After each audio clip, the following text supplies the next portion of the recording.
Something happened to you recently, and I'm almost certain of it. You were sitting on the couch, mindlessly watching some video on your phone, maybe a skateboarding compilation, maybe a cooking reel, and then someone on screen slammed their shin into a metal railing. And you felt it. Your leg twitched, your face scrunched up, a sharp little shiver crawled up your spine, and for half a second, your body reacted as if your shin had just been destroyed. But here's the thing, you weren't touched. Nobody hit you. You were lying on a cushion in your living room eating Doritos, and yet your nervous system fired off a pain response like you'd just been assaulted by furniture. And it doesn't stop there. Think about the last time you watched someone cry. Really cry. You know, the kind where their voice cracks and their shoulders shake, and you felt your own throat tighten up even though nothing sad was happening to you. Or that time you saw a stranger yawn across the subway car, and within 5 seconds your jaw was cracking open too, completely against your will. Or how about this? You've been around someone who talks with their hands a lot, and by the end of the conversation, you caught yourself doing it too. You didn't decide to copy them. You just did. Most people shrug this off. We call it being empathetic, or picking up vibes, or just some weird quirk of being human. And if you're someone who does this a lot, if you cry at movies, if you physically flinch during fight scenes, if you absorb other people's moods like a sponge, then maybe you've been told something very specific about yourself. You've been told you're too sensitive, too impressionable, too emotional. You need to toughen up and stop letting the world get under your skin. Your friends joke that you're a human mood ring. Your family says you take things too personally. And somewhere along the way, you started believing that this tendency, this automatic, involuntary habit of feeling what other people feel and mirroring what other people do, is a weakness, a defect, something you should learn to suppress. Here's why that diagnosis is completely biologically wrong. What if I told you that the reason you flinch when someone else gets hurt, the reason you tear up when a stranger cries, the reason you unconsciously mimic the gestures of people you're talking to, all of it, is because your brain contains a specialized neural system that was designed to do exactly that? Not a flaw, not a weakness, a feature. Buried inside your motor cortex, there are neurons that fire both when you perform an action and when you simply watch someone else perform the same action. Your brain literally rehearses other people's experiences as if they were your own. And these cells, called mirror neurons, might be one of the most important reasons that human beings became the most socially complex, culturally sophisticated species on the planet. They're also one of the most misunderstood discoveries in modern neuroscience. Some corners of the internet will tell you they're the source of telepathy or psychic connection. They're not. But the truth about what they actually do? It's arguably more impressive than any superpower. To understand how this invisible mirroring system works, and why it matters far more than you think, I want you to meet someone. His name is Mark. He's 28, works in marketing, plays guitar on weekends, and has always been the kind of person who absorbs other people's energy. He cries at commercials, he picks up accents after one conversation. He once watched a YouTube tutorial on card shuffling and could somehow do it an hour later without ever touching a deck. Mark has spent most of his life thinking this makes him a little bit soft, a little too impressionable for his own good. He's wrong, and by the end of this video, I think you'll realize that the thing you might have been embarrassed about your whole life is actually the most powerful learning tool your brain has ever built. Let me show you what's actually happening inside Mark's skull.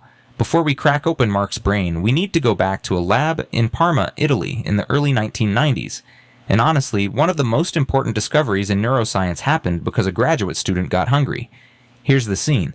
A team of researchers had been studying macaque monkeys, trying to understand how the brain plans and executes movement. They'd implanted tiny needle electrodes into individual neurons in a monkey's premotor cortex.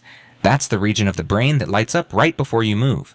Their goal was straightforward: record which neurons fired when the monkey reached for objects. Then came lunch break. One of the grad students walked back into the lab eating. Accounts vary on what it was: an ice cream cone, a peanut, a raisin, and the monitoring equipment went haywire. Neurons in the monkey's premotor cortex started firing, but the monkey wasn't moving. It wasn't reaching for anything. It was sitting completely still, watching a human being eat. That shouldn't have happened. The premotor cortex is supposed to be about your movements, not someone else's. It would be like your car's engine revving while you're standing on the sidewalk watching another car drive by. The hardware was responding to someone else's activity as if it were its own. The researchers, led by Giacomo Rizzolatti, didn't just stumble onto a curiosity. They had accidentally discovered an entirely new class of brain cells, neurons that mirrored observed actions. They called them, appropriately enough, mirror neurons. Now, what made these neurons fascinating wasn't just that they existed, it was how absurdly picky they were. When the researchers dug deeper, they found that mirror neurons in these monkeys were extraordinarily specific about what they'd respond to. A neuron that fired when the monkey watched someone grab a peanut with their fingers would stay completely silent if the experimenter picked up the same peanut with a pair of pliers. Same peanut, same destination, same outcome. But a different method, and that was enough for the neuron to say, "Not my problem." Mark has a buddy named Dave, you'll hear more about him later, who is infamous in their friend group for one thing. Dave only responds to emails. You can text Dave, call Dave, tag him on Slack, or send a carrier pigeon to Dave's apartment. Nothing. Radio silence, email, but format that exact same message as an email. Dave replies in 4 minutes flat. Same information, same urgency, different delivery method, and that's all it takes for Dave to decide it doesn't exist.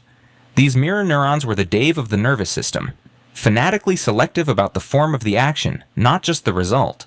This raised an obvious question. Was this just a monkey thing? Some quirk of primate evolution that didn't extend to humans? Because here's the catch. The brain regions where these neurons were found in monkeys aren't identical to the equivalent regions in human brains. The architecture is different. So you couldn't just assume the same system existed in people, and you certainly couldn't use the same method to find out. Because here's a practical reality of neuroscience that nobody warns you about in school. It turns out human beings are significantly less cooperative than monkeys when it comes to letting scientists stick needle electrodes directly into their brain cells. With macaques, the researchers could record from individual neurons. With humans, you need a workaround. So scientists turned to electroencephalograms, EEGs, which are basically a net of sensors placed on the outside of your skull that detect electrical activity rippling through your brain. It's like pressing your ear against the wall of an apartment building and trying to figure out which room the party's in. You lose detail, but you gain the ability to study people without, drilling into their heads. In one key study, researchers brought in 20 volunteers and had them do two things. Watch an experimenter perform specific finger movements, pinching motions with the thumb and index finger, and then perform those same movements themselves. If mirror neurons existed in humans, the same brain regions should activate during both watching and doing. And that's exactly what happened. Parts of the motor cortex, the premotor cortex, and a region where the parietal and temporal lobes converge, an area tied to visual processing and attention, all fired up when subjects were merely watching someone else move. Their brains were silently practicing the movements they observed, even though their bodies never twitched. Mirror neurons, it turned out, were very much a human thing. Which brings us back to Mark. So now we know that buried inside your skull is a system that rehearses other people's actions as if you were performing them yourself. But what does that actually mean for your daily life? What is it doing when Mark flinches at a skateboarding video, or when he picks up a card trick from a YouTube tutorial he watched once? Let's walk through how this system manifests, because once you see these patterns, you won't be able to unsee them. 2 months ago, Mark's company hired a new creative director named Jenna. She had a very specific presentation style. She'd pause before key points, use her hands to frame ideas in the air, and drop her voice slightly when delivering the main takeaway. Mark found her captivating. He didn't study her technique. He didn't take notes on her delivery. He just watched. 3 weeks later, Mark gave a client pitch, and his coworker pulled him aside afterward. "Dude, you sounded exactly like Jenna in there. The pauses, the hand thing. When did you start doing that?" Mark had no idea he'd adopted any of it. This is the mirror neuron system's primary job, and it might be the single most underrated ability in the human brain: learning through observation. A study from 2009 demonstrated this beautifully. Researchers set up an experiment using a game similar to Dance Dance Revolution and tested 2 groups of people learning new dance sequences. One group learned from symbols on a screen, arrows and visual cues telling them which steps to perform. The other group got the same symbols, but also watched an actual human being demonstrate the choreography.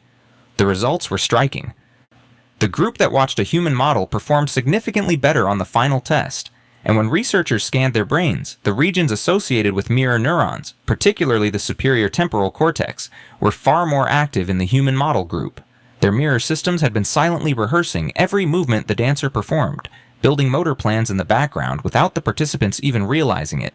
This is why Mark can watch a card trick on YouTube and replicate it without hours of deliberate practice. His brain wasn't passively consuming the video. It was performing the trick internally, running a simulation at the neuronal level, so that when his hands finally picked up the deck, the motor plan was already half built. And this is not a small thing. Think about what this means for the entire arc of human civilization. Before written language, before schools, before textbooks, the primary way knowledge moved from one generation to the next was a child watching an adult do something and absorbing it. Making tools, building fire, weaving baskets. Every skill that kept early humans alive was transmitted through the mirror system. You are, right now, benefiting from a learning engine that your ancestors used to survive the savannah. And you activate it every time you watch someone do something, whether it's a TED Talk or a TikTok. But Mark's mirror system doesn't just help him learn. It does something stranger, something he finds genuinely unsettling if he thinks about it too hard. Mark is a social chameleon, and he can't turn it off. When he's around his southern uncle for Thanksgiving, he leaves with a drawl. When he spends a weekend with his college buddy from Boston, he starts dropping R's. And remember Dave, the email-only guy? After a 3-hour dinner with Dave last month, Mark caught himself checking his inbox compulsively for 2 days straight, a habit he'd never had before. When his girlfriend talks with her hands during arguments, he catches himself doing it back. Mark used to think this meant he had no personality of his own, that he was just a blank slate absorbing whoever was nearest. He was half right.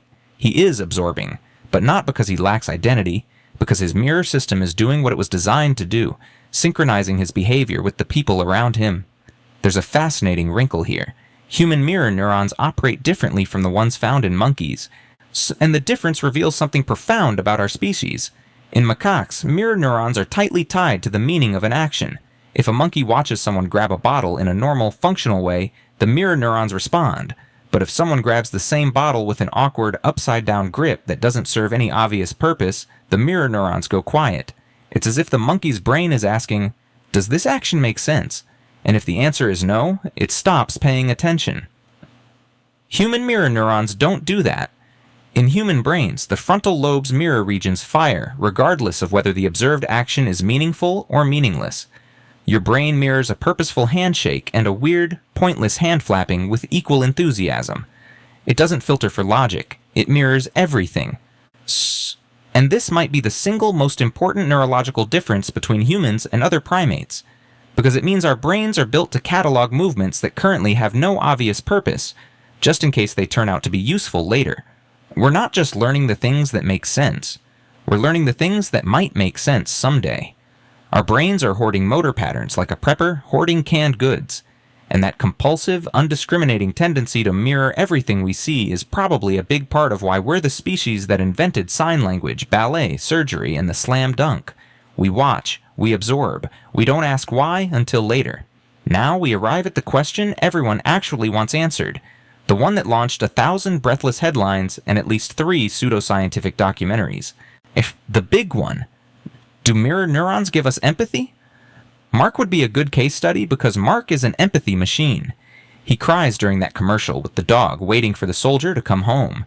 He can walk into a room and immediately sense tension between 2 people who haven't said a word. When his friend got dumped last year, Mark's chest physically hurt as if he'd been the one broken up with. The idea that mirror neurons underlie empathy is intoxicating, and the logic is seductive. If your brain simulates another person's actions when you watch them, isn't it plausible that it also simulates their emotions when you observe their facial expressions? That you literally feel a faint version of someone else's sadness because your brain is running a low-resolution copy of their emotional state? Some research supports this. Science.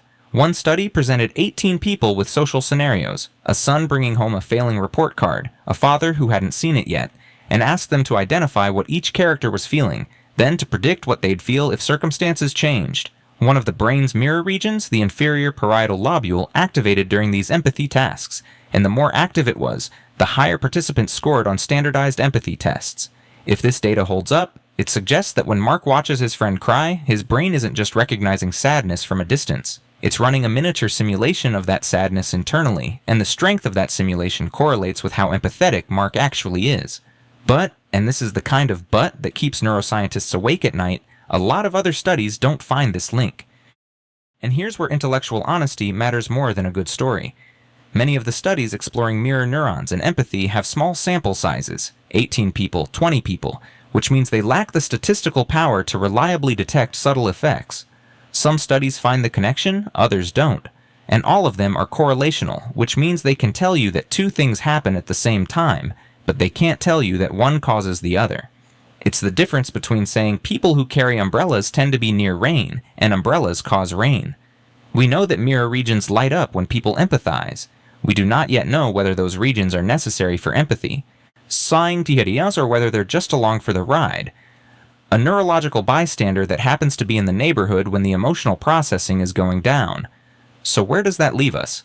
Honestly, in one of the most interesting places in neuroscience, the middle. We have suggestive evidence, we have a compelling theory, and we have enough contradictory data to keep the argument alive for another decade. If you're the kind of person who needs a clean, definitive answer, mirror neurons are the source of empathy, period. I can't give you that. Nobody can. Not yet. What I can tell you is that the question itself is one of the most actively researched problems in the field, and the answer, when it comes, will reshape our understanding of what it means to be a social animal.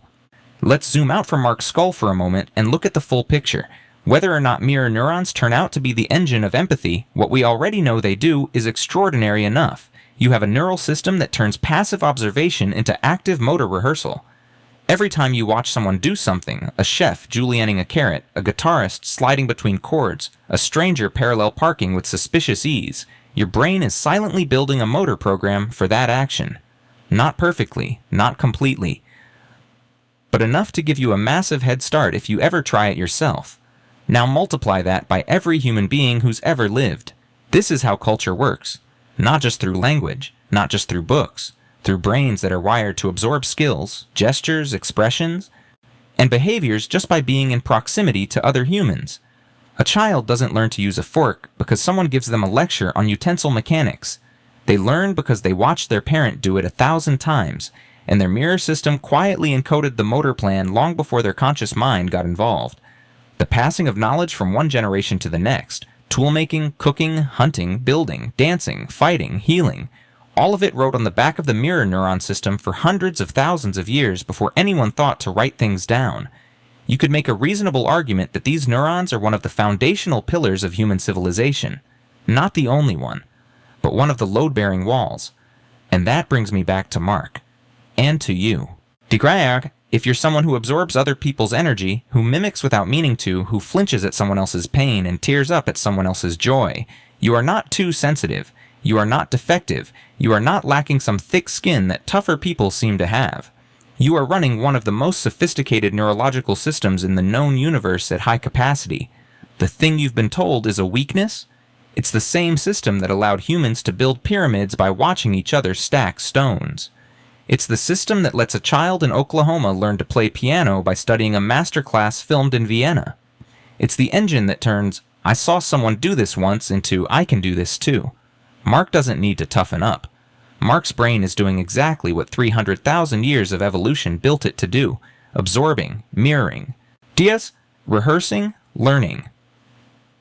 The volume might be turned up a little higher than average, but the signal is the same one that makes all of us human. I want to close with something that might seem unusual for a science video, an admission of what we don't know. Mirror neurons were discovered about 30 years ago, and in that time, they've been credited with everything from the origin of language to the explanation of autism to the secret behind telepathy. Most of those claims were wildly premature. The truth is more modest and far more interesting. We know mirror neurons exist in monkeys, and that analogous systems exist in humans. We know they help us learn through observation. We know they fire during action and during observation of action. We have tantalizing but inconclusive evidence that they play a role in empathy. And we have enormous, unopened questions about their involvement in social bonding, language acquisition, and the broader machinery of human culture. In neuroscience, not knowing isn't a failure. It's an invitation. Every unanswered question about mirror neurons is a door that some researcher, somewhere, is trying to kick open right now. And the answers, when they arrive, won't just tell us how the brain works. They'll tell us why we're the kind of species that cries at movies, learns from strangers, and builds entire civilizations on the back of watching each other. So the next time you catch yourself flinching at someone else's pain, or picking up a friend's mannerisms, or tearing up during a scene that has nothing to do with your life, don't fight it. Don't be embarrassed by it. Recognize it for what it is, your brain doing the thing it was built to do. That's the thing that, across thousands of generations, helped turn a scattered species of primates into the most collaborative, most imitative, most culturally rich creatures this planet has ever produced. Your mirror neurons aren't making you weak, they're making you human. And if this shifted how you think about your own brain, even a little, share it with someone who needs to hear it. especially the person in your life who's always been told they feel too much, because science says they're doing it exactly right. I'll see you in the next one, where we keep pulling apart the machinery behind everything you think you know about your own mind.